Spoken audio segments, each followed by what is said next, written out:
Partial wedges.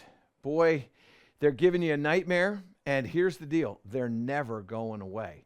You will have partial wedge shots your entire time playing the game. Whether you're a beginner, whether you're advanced, doesn't matter, anywhere in between. You will have partial wedges, and you have to know how to hit them. Now, there have been a lot of people that have talked about partial wedge shots being much more predictable when you start thinking about your lead arm and a clock method. They call it a clock method. So the lead arm down here at 6 o'clock, now it's at 7:30, now it's at 9 o'clock, now it's at 10:30. And this was a method that I tried to use, and it just didn't work for me, okay? It just didn't work. There were too many things going on, too many things to think about. I always floated past it. It became a nightmare. So I got a different way for you to teach you how to be able to get your partial wedge shots, the distance that you're looking for, and the confidence that you need. Now, don't forget to like and subscribe to the channel and share with your buddies what we've got going on here. By the way, if you've got any questions for us, get it to us in the chat, okay? We'll answer some of your questions, maybe even address another topic that you're interested in other than partial wedges. So here's what I want you to understand. Now, I've got the target set up at about 90 yards. This club that I have in my hand is a 53-degree wedge. And when I hit this, it goes about 110 yards. So I will, like the card trick guy, I will hit this thing, and hopefully this thing goes about 110 yards. So there's a pretty good swing. And let's see what we got here. That one went about 114. So pretty good. That's pretty accurate there. So about 110, 115 is where I'm hitting this thing. I didn't want to say 115 and then not get it there. But now at 90 yards, I'm taking about 20 to 25 yards off of this shot. How am I going to be able to do it? And I'm not thinking about the clock method, and I'm not going to grip down, okay? Here's what I want you to imagine.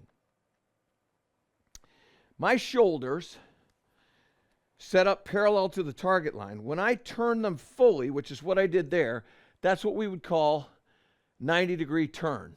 I'm going to call that a 12 o'clock turn. So it's a clock method, but a little bit different. And when I do this, the lead part of my shoulder is going to get on this side of the golf ball.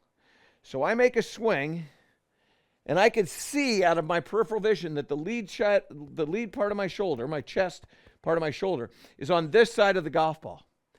Well, all I have to do when I swing this club back is think about my shoulder, the lead part of my shoulder, not getting to the golf ball, somewhere in between my foot and the golf ball.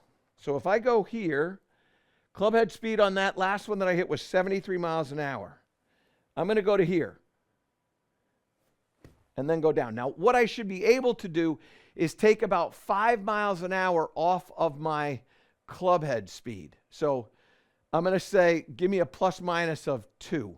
So if I'm somewhere between 3 to 7 miles an hour of less club head speed, I'm going to get less distance in that shot. Okay? So not gripping down. Same thing. Take it to there and then hit it. And what I got out of this one was 88. It flew 88 and a half, call it 89 degrees. 89, go back to this thing. 89 yards. So that's 90. I'm giving that 90. And that thing was at 71. Okay? So I took club head speed out of the shot. And that's what you have to do. In order for you to be able to have less distance or predictable partial wedge shots, you need less club head speed. Okay? And so the way you get less club head speed is just not rotate as fully. I could still go at it through the shot, but I'm just going to stop short in the backswing. The club stops shorter in the backswing, and ultimately the club itself travels slower. It doesn't travel slow, it just travels slower. Here we go again. Same thing, I can feel that a little bit shorter. Now that one there, that was a little bit of a miss hit, 85. And if I'm trying to hit it 90 and I hit it 85, look, we're not making a living playing this game. What we're doing is we're just like, okay, it's 90. I'd like to get it around 90. That's 15 feet. That's not bad. Try it again. Here we go. That one was right in the center of the club face. That should be pretty good. And 88 again. And that one there, 67 miles an hour. And so what you see is that, like, it's not that it's 5 or 6 or 7, because I'm telling you, it just has to be slower. You don't have to be absolutely spot on perfect. But what you want is you want to be able to have some degree of predictability. 90 yards, I got at 88. Okay? Gripping at the same, I'm not gripping down. Same thing. That one, I might have gotten this just perfectly again. Yeah, look at that. 88 again, that's perfect. You can see the numbers. And again, 71 miles an hour of club head speed, 77 miles an hour ball speed. All these numbers make a lot of sense. Let me go back to the full one again so you get an idea of what that was. Because I didn't check the exact ball speed on the full one, but I thought it was like near 90. So let's see what we get here, okay? This will be the full one. Oh, yeah, I got that one really nicely. And there you go. So club head speed on that one, there you go, 110. Club head speed on that was 80. Ball speed was 90.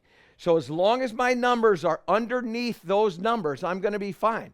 Whether it's 73, 75, 80, the distance is what I'm talking about. That was 90 miles an hour. Ball speed came out perfectly the distance that I'm looking for. Now I'm going to go short. This is the 91.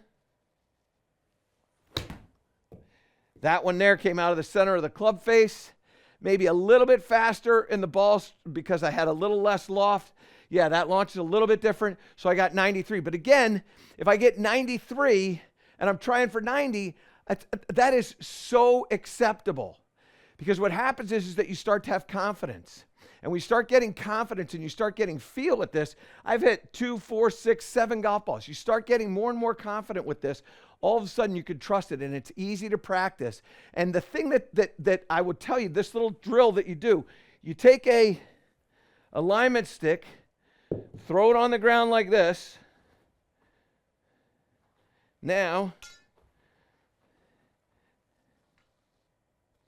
put that at the angle that you're looking for right there. And so now it's probably closer to a 60-degree turn. So here, that's right up there. That's excellent. Boom. Boom. Let's see what we get with this. Come on, be right. And there it is, 90 yards. 91. Come on over here, Gibbsy. Make this come to life. 91.4, had some spin on it, 90. That's what I want you to do. So here's the deal. This is a simple game. Calibrate how far you hit that club, whatever it is. This is my 53, but I can do it with my wedge. I can do it with my sand wedge. You can do this with a 9-iron, 8-iron. Easy way to take distances off of clubs is just shorten your shoulder turn. It's the easiest way to say it. Shorten your shoulder turn. So instead of going to 90, that one there almost like 60 or 70 degrees, depending upon how you're looking at it. Lay that alignment stick down there. That's going to help you.